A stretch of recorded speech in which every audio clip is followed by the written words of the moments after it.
Hi, I'm Tim Barnes. Thanks for coming to my channel. Be sure to have a good dig round. There's plenty of free, useful resources on the channel, and also subscribe, like and share the videos that you watch that you find useful. In today's lesson I'm going to talk about the positioning of your hand on the fretboard. This is specifically for classical and flamenco guitar playing, where the neck is a lot wider than your acoustic guitars and electric guitars. What often happens is people that start learning classical and flamenco guitar with a wider neck, they will still tend to come in high and the thumb will point above the neck. And that's something you don't want to do in classical guitar playing. What I say to my students is, if we go on to say the 5th fret of the 1st string, and we just position our fingers from there moving upwards onto each fret. This is what I call the generally speaking rule, where the first 2 fingers are more or less at 90 degrees and standing pretty upright. Then your 1st and 4th fingers are coming in at an angle, fairly natural to the hand actually. So all those fingers are standing up, and if they're standing up like that, you have a better chance of sounding a good note when you pluck the string. On the 1st string, the thumb pretty much down towards the bottom of the neck, and as you move up the strings your thumb will match where your fingers are on the fretboard behind. Apart from the 6th string, will go fairly high up but not right over the top.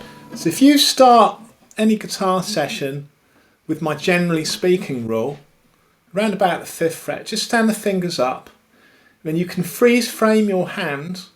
So say the piece you're going to play is at the 1st fret, then a freeze frame, move back and then position the fingers where they need to be. So for example, if it's the chord of C, then the 1st finger's coming at an angle, your 2nd finger is at that 90 degree position or more or less, and your 3rd finger, the C, is coming in at a slight angle, but it's not too far off that generally speaking rule. And then if you wanted to reach across, say there was a note on the 6th string, you could. Or you might just move your arm sort of away from you, your elbow and your shoulder slightly, and it will bring the hand even more round. So a beginner guitarist or someone with a technique not like this, so say you're coming in like that with your thumb quite high up and you want to hold the C chord, yeah, you could do it, but try reaching across there. It's far harder. So if I move from that position, the incorrect position, to the right position, look what happens. It's far easier to reach those notes. In fact, if there was a 7th or 8th string, I could actually reach across for it, but not like this. So try that in your guitar playing, perhaps with a piece you know well, a relatively simple or an easy piece. If your mind's not totally mentally focused on the playing, you can focus more on the techniques. You're in automatic mode. So for example, if I played a snippet of Romance, that's where the thumb is, it's down the bottom.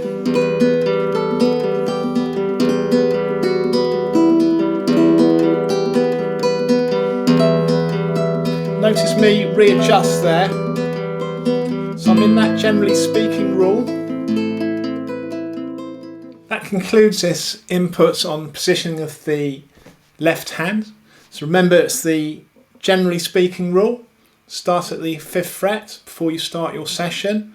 Freeze frame it, as I say. Move it around the fretboard. Then get into the position you want before you commence your playing. Try and think about that as you're playing. If you hit a particular area, you plant slightly skew width. It happens to all of us when you're playing.